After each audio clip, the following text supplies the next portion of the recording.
much of our sessions practicing words such as go, stop, fast, and slow while swinging. I loved modeling the word fast on Oliver's device and pushing him as high as I could. Oliver would squeal and throw his head back in laughter, savoring every second of the increased speed. It was impossible for anyone to watch him without smiling. His pure joy lit up the entire room. Oliver tapped one of the 60 icons on his tablet, which opened a new page of word choices. He traced the brightly colored rows with his index finger before pausing over a single square. When Oliver pressed it, the synthesized voice said, "Rice." "Rice?" I paused. Oliver and I were in the middle of a gym, not a kitchen. Rice was about the last thing I expected him to say. "Eat rice at lunch?" I asked. After I said each word, I pushed the corresponding button on his tablet. The best way for Oliver to learn how to use his talker was to see other people using it as well. Oliver grunted and kicked his legs in frustration. That was not what he was trying to say. I glanced at my watch. 4:35. "Maybe you want rice for dinner after therapy," I said. Eat rice?" Oliver swatted my hand away, then repeated himself. "Rice, rice."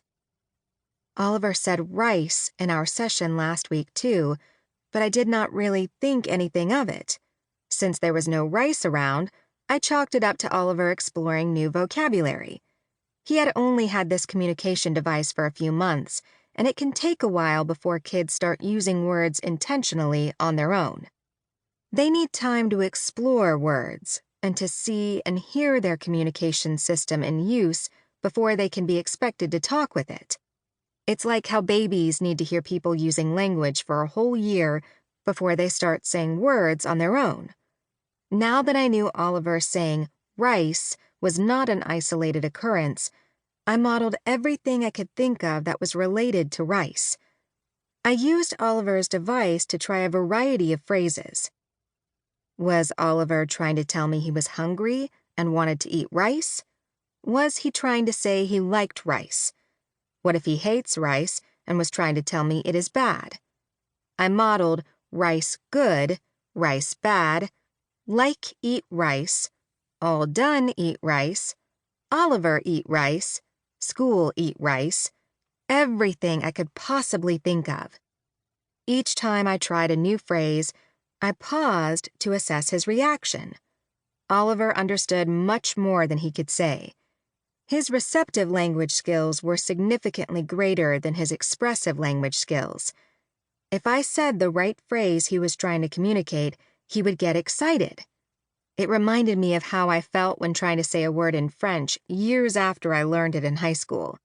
If I read the word or heard someone say it, I would know what it meant. But it was so much harder for me to come up with the word on my own. That's because my French receptive language skills were much higher than my French expressive language skills. Oliver ripped his headphones off and threw them to the ground. He rattled the swing, knocking my clipboard off it while grunting. It's okay. We're okay. You sound mad, Oliver," I said. I held the device in front of him and modeled mad. I needed to redirect him before things got worse. The fastest way to do that was to start swinging.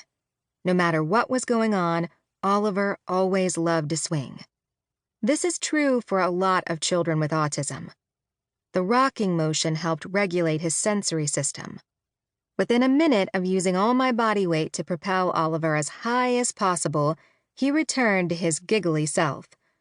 I fixed the situation for now so we could salvage our session, but did not truly solve the problem. Why is Oliver saying rice? And why is Oliver getting so mad when I tried talking about rice? Oliver was one of the many children on my caseload learning how to use a communication device to talk. Communication devices are a form of augmentative and alternative communication, AAC. AAC is a fantastic tool that gives people with severe